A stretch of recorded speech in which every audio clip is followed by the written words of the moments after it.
Réduire le périmètre de la zone dans laquelle la sirène retentit.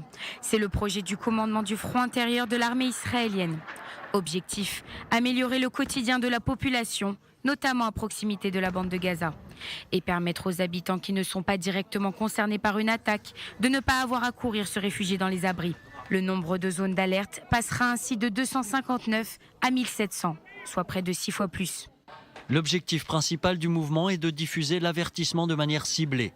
Chaque ville en Israël recevra une zone d'alerte spécifique, à l'exception des grandes villes du pays. Pour la première fois, 10 villes seront subdivisées en sous-zones d'alerte.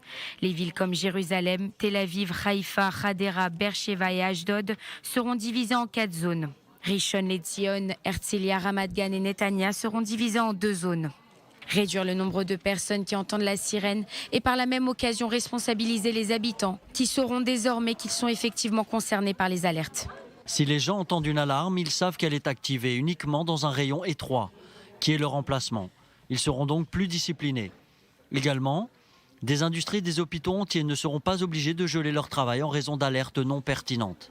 Le système d'alerte est l'un des plus importants dispositifs de sécurité en Israël. Il a permis de sauver de nombreuses vies lors des derniers conflits. Il a considérablement évolué. En comparaison, lors de la première guerre du Golfe en 1991, le pays tout entier était une zone d'alerte. Un missile Scud lancé depuis l'Irak à Ramat Gan a alors déclenché des alarmes dans tout le pays. En 2016, le pays a été redivisé en 259 zones suite à l'opération Bordure protectrice de 2014. Guerre où a été déployé le fameux système de défense dôme de fer. Lancement donc de l'opération ce mercredi et campagne de sensibilisation de Tsahal en plusieurs langues, en hébreu, arabe, russe et amharique. Une subdivision d'Israël qui intervient suite à l'escalade avec le Hamas et le djihad islamique.